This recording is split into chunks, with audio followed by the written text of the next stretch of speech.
Децата кажуваа стихови и гатанки, тој им поставуваше загадки и им раскажуваше анекдоти. Така помина роденденскиот книжевен настан во чест на писателот за деца Киро Донев.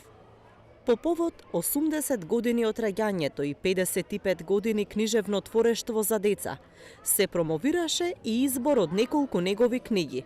Символично во чест на јубилејот, долгогодишниот негов издавач Нове Цветановски избрал 80 раскази од Донев. Киро Донев е нашиот долгогодишен автор, наша привилегија и наше задоволство. И ова е неговата 11-та книга. Со големо задоволство ја објавуваме заради неговиот и животен и творечки јубилеј, затоа што Киро Донев не е случајно име во македонската литература.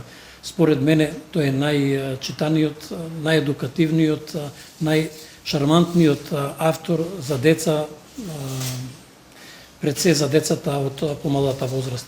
Не случајно и е меѓу најпреведуваните автори во македонски автори во светот. Киро Донев е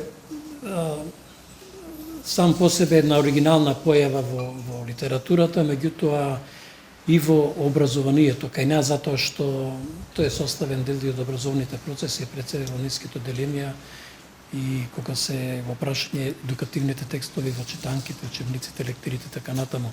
И затоа со големо задоволство одбравме 80 негови репрезентативни раскази во една посебна целина. Тоа сите негови раскази се одлични, добри се, меѓутоа ние се обидовме меѓу тие добри раскази да ги одбереме најдобрите и да ги понудиме во една ваква посебна специјална книга по повод овој негов јубилеј.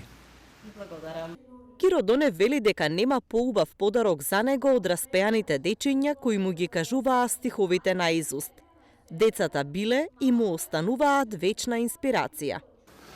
Како може еден автор за деца да се чувствува меѓу своите читатели? Секако многу убаво, многу пријатно и тоа во години кога наполни по 80 години, еден мој мал јубилеј, договорувајќи со нив цел живот, речиси прво преку списанијата за деца, во детска радост ги уредов, па и сега по тие разните нивни училишни празници, патронни празници, разните книжевни средби.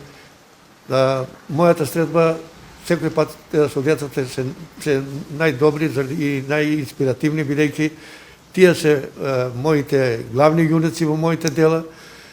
За нив пишувам, светот им го представувам гледајќи го преку со нивните очи, со се она што се случува денеска и во минатото што се случувало, им го пренесувам на јазик кој може да го разбираат на начин како што јас сум сакал да го согледам светот.